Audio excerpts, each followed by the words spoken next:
안녕하세요. 언어행동연구소 8안의 김수정입니다. 오늘은 1987년에 발표된 로바스 박사의 연구 결과를 살펴볼 건데요. 이 연구 결과는 굉장히 중요합니다. 왜냐하면 우리가 ABA를 얘기할 때 뭐 주당 40시간 이상 해야 효과가 있다더라. 그런 얘기가 나온 게 바로 이 연구 결과의 바탕에서 나온 얘기거든요. 그래서 우리나라에서도 조기 교실이 생겨서 긴 시간 동안 아이들이 집중적으로 중재를 받는 그런 세팅이 만들어졌던 것입니다. 이 로바스 박사의 연구는 어떤 것이었을까요? 한번 살펴보겠습니다. 지금 사진에서 보는 분이 UCLA 대학의 이바 로바스 박사입니다. 그는 나는 IQ나 자폐처럼 사람들이 변하지 않을 것이라고 생각하는 변수를 변화시키는 데 도전한 사람으로 기억되고 싶습니다. 라고 말했습니다.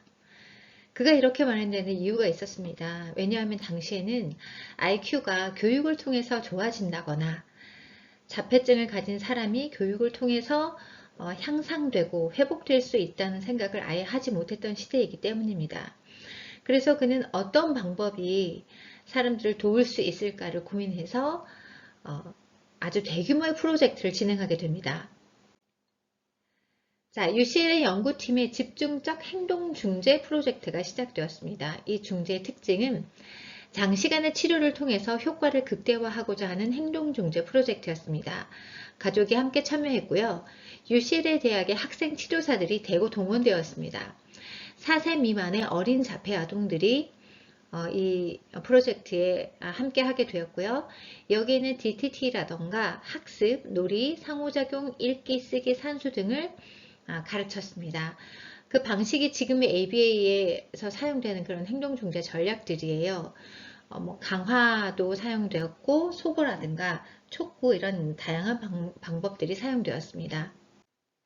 치료 조건을 보면 집중치료 실험군이 있었습니다. 이들이 바로 주당 40시간의 1대1 치료를 받는 그런 실험군이었습니다. 2년 이상 치료를 받았고요. 실제로 계획을 보니까 3년 이상의 치료 계획들이 나와 있더라고요. 학생 치료사가 아동의 가정, 학교, 지역사회에서 치료했고요. 주로 DTT 방식을 사용했습니다. 그러니까 작게 쪼개서 계속 반복하는 방식이죠. 부모도 치료팀의 일원이었어요. 그래서 아동이 눈을 떠 있는 모든 시간이 치료의 시간이라고 생각했습니다. 통제 그룹이 있었습니다. 통제 그룹은 실험군과는 다른 방식의 치료를 받는 거거든요. 그들은 주당 10시간 이하의 1대1 치료를 받았습니다. 여기도 2년 이상의 치료를 받았고요. AB뿐만 아니라 지역사회에서 다양한 치료를 받게 됩니다. 아동을 진단하고 선별하는 과정은 프로젝트 팀 내에서 진행된 것이 아니고요. 다른 기관의 감독하에서 시행되었습니다. 자, 아이들의 특징을 보면 지금 시작하는 당시 생활 연령은 실험군이 32개월, 통제군이 35.3개월로 비슷했습니다.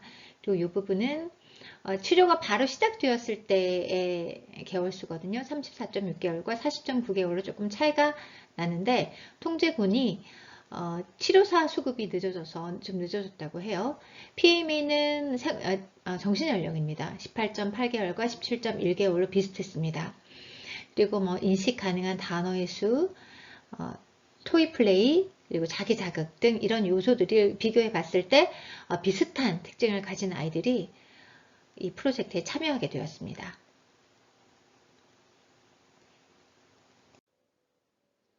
결과를 보면요.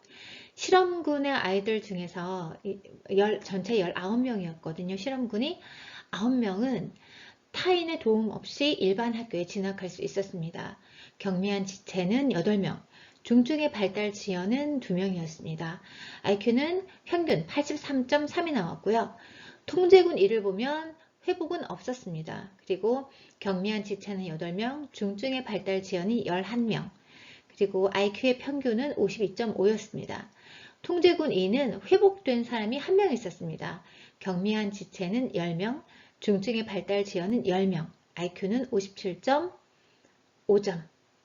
이렇게 해서 아주 실험군과 통제군 사이에 상당히 큰 격차를 보이고 있습니다. 그래서 10시간과 40시간의 차이가 얼마나 큰 결과를 보여주는지, 그리고 그게 짧은 시간이 아니었죠. 2년이 넘는 시간 동안 거의 종일 수업을 받았기 때문에 사실 실험군 중에서 이만한 아이들이 회복된 게 어떤 사람들은 굉장히 기능이 좋은 아이들을 데리고 오는 게 아닌가 했지만 그 정도 많은 시간을 투자했다면 9명 정도의 아이들이 일반 학교에 가는 게 가능할 수도 있었겠다라는 생각이 듭니다.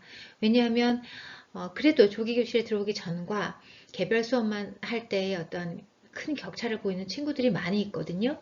그렇다면 이 정도로 엄청난 자원을 투자했을 때 이런 결과가 나올 수도 있지 않을까 하는 생각이 들었어요. 그렇기 때문에 참 지금 우리가 맞이하는 현실이 좀 안타깝다는 생각이 듭니다. 시험 결과를 보면 19명의 참가자 중에 9명이 성공적으로 공립학교에 들어갔고요. IQ 테스트에선 평균 이상의 점수를 받았습니다. 8명은 경미한 지체가 있었고 2명은 자폐아동을 위한 학급에 배치가 되었죠. 통제 그룹에 비해서 평균 30점의 IQ가 상승했습니다. 그리고 정상 범위의 지적 기능의 아동의 수는 2명에서 12명으로 증가했고요.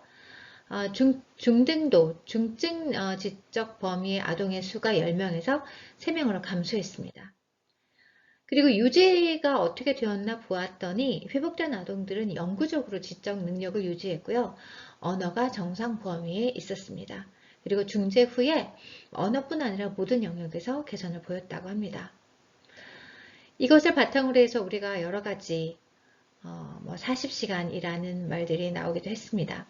이것이 1987년의 연구였으니까요. 그 이후로 30년이 넘는 시간이 지났고 엄청나게 많은 또 ESDM이라든가 중심축 반응 훈련이라든가 그리고 DTT에 있어서도 굉장히 많은 변화들이 있었습니다. 윤리적으로도 상당히 엄격해졌고요. 또 다른 AB에 대한 이야기들은 또 다음 영상에서 말해보도록 하겠습니다. 감사합니다.